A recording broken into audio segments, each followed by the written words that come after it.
Direk Ramzy nakakaawa matapos itong kasuhan ni Ellen Adarna.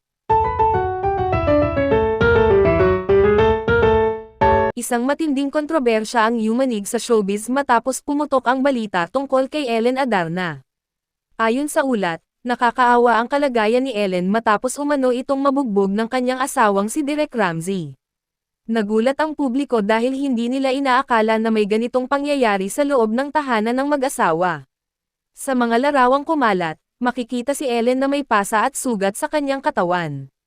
Hindi maitago ng aktres ang lungkot at sakit na kanyang dinaranas. Maraming netizens ang nagpahayag ng kanilang pagkabahala at pagkondena sa ginawa umano ni Direk Ramzy. Ayon sa malapit na kaibigan ni Ellen, ilang beses na raw itong nakaranas ng pananakit sa kanilang pagsasama. Ngunit ngayon lamang nagkaroon ng lakas ng loob si Ellen na magsalita. Naging emosyonal ang aktres nang ikwento niya ang nangyari. Sinabi ni Ellen na hindi na niya kayang itago ang matagal ng pang-aabuso. Ayon sa kanyang pahayag, nagsimula ang alitan dahil sa matinding selos. Pilit daw siyang kinokontrol ng kanyang asawa. Nang hindi na niya kinaya, nagkaroon ng matinding komprontasyon. Sa gitna ng pagtatalo, doon na nangyari ang pananakit. Halos mawalan ng malay ang aktres sa tindi ng kanyang sinapit. Ayon sa mga kapitbahay, narinig nila ang malakas na sigawan at iyakan mula sa kanilang bahay. Ilang oras matapos ang insidente, agad na isinugod si Ellen sa isang pribadong ospital. Doon nakita ang mga pasa at sugat sa iba't ibang bahagi ng kanyang katawan. Hindi na napigilan ng aktres ang lumuha habang kinakausap ng mga awtoridad. Handa raw siyang magsampa ng kaso laban kay Direk Ramzy. Ayon kay Ellen, kailangan na raw niyang ipaglaban ang kanyang karapatan bilang babae. Gusto niyang maging boses ng ibang kababaihan na nakakaranas ng parehong sitwasyon. Malinaw umano sa kanya na ang pananakit ay hindi kailanman dapat palagpasin. Maraming taga-suporta ang agad na nagpakita ng suporta at pagmamahal kay Ellen. Trending sa social media ang pangalan ng aktres matapos lumabas ang balita. Hindi makapaniwala ang ilan dahil kilala si Direk Ramzy bilang isang respetadong direktor. Ngunit ngayon, nadungisan ang kanyang pangalan dahil sa isyong ito.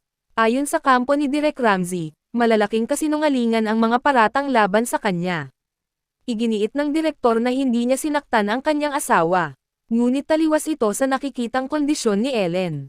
Maraming netizens ang nagsabi na mahirap paniwalaan ang depensa ng direktor. Lalo na't malinaw ang mga sugat at pasa sa katawan ni Ellen.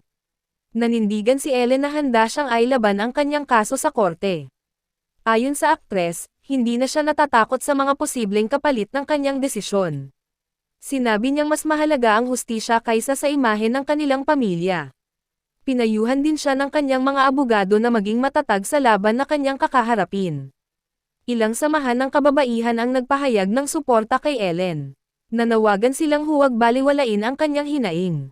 Ayon sa kanila, karaniwang nangyayari ang ganitong uri ng pang-aabuso sa mga tahanan. Ngunit madalas ay nananatiling tahimik ang mga biktima dahil sa takot. Ngayon, si Ellen ay nagsilbing mukha ng lakas at katapangan. Pinuri siya ng marami dahil sa kanyang tapang na magsalita. Sa kanyang panayam, sinabi niyang wala nang atrasan ang laban. Buo raw ang loob niya na Isaac Dahl ang kanyang asawa. Hindi raw niya hahayaang manatiling walang parusa ang ginawa nito. Samantala, patuloy na iimbestigahan ng mga awtoridad ang kaso.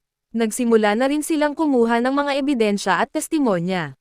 Ayon sa mga opisyal, sisiguraduhin nilang makakamit ni Ellen ang hustisya. Habang tumatagal, lalong nagiging matibay ang paninindigan ng aktres. At ngayon, si Ellen Adarna ay handa nang ipaglaban ang kanyang dignidad at karapatan sa harap ng buong bayan.